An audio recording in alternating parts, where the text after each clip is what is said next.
then left and went back to my country. Do I have to repeat my Hajj?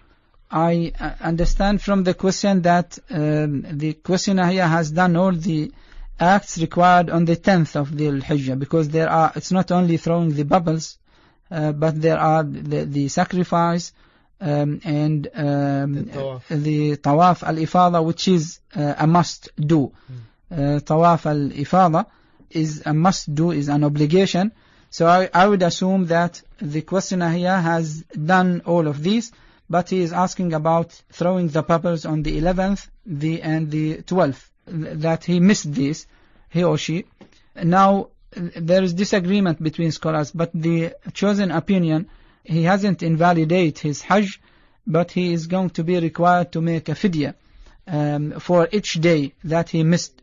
If he hasn't even appointed somebody to do this on his behalf, then definitely that he is going to, he is asked to slaughter an animal there, and then the animal is going to be distributed for the poor and needy people in Mecca.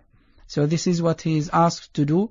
He shouldn't, of course, have done so, but if it was out of ignorance or due to any other circumstances, then of course his Hajj is correct, providing that he would compensate by the sacrifice. Allah Ta'ala knows best. Thank you, Sheikh. The next question says, in performing ablution, some people wash their necks as part of the ablution process. But is this the right way to perform ablution? No, it is not part of what we understand from the prophetic traditions.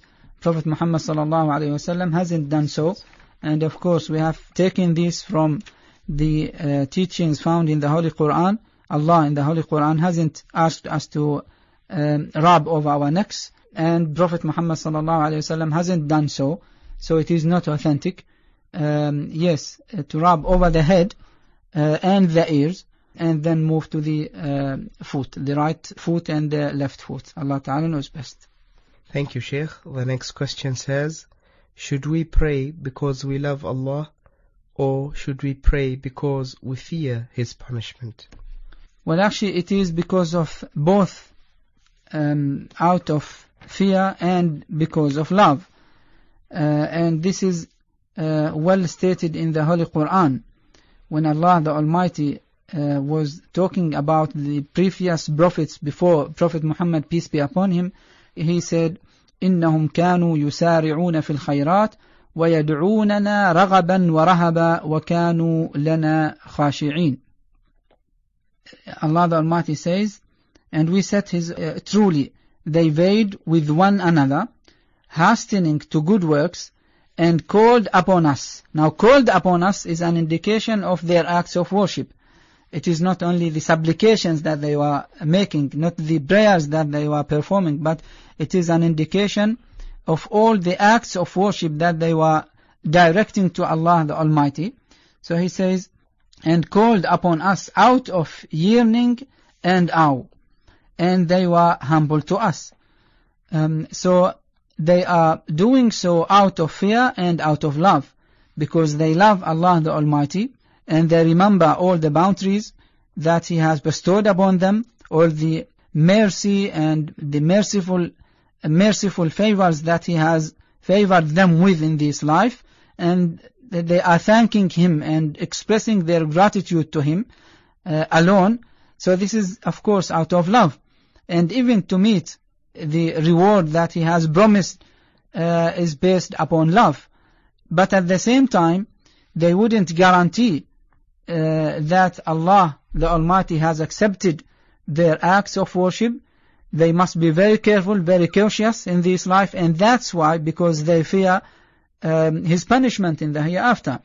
And now, there is a very beautiful expression in the Holy Quran, and we, of course, in the prophetic traditions, that a great emphasis is given to this expression. It is taqwa. Taqwa actually represents both fear and love, because yes, it is, if we are talking about the superficial meaning of the word taqwa, it is to avoid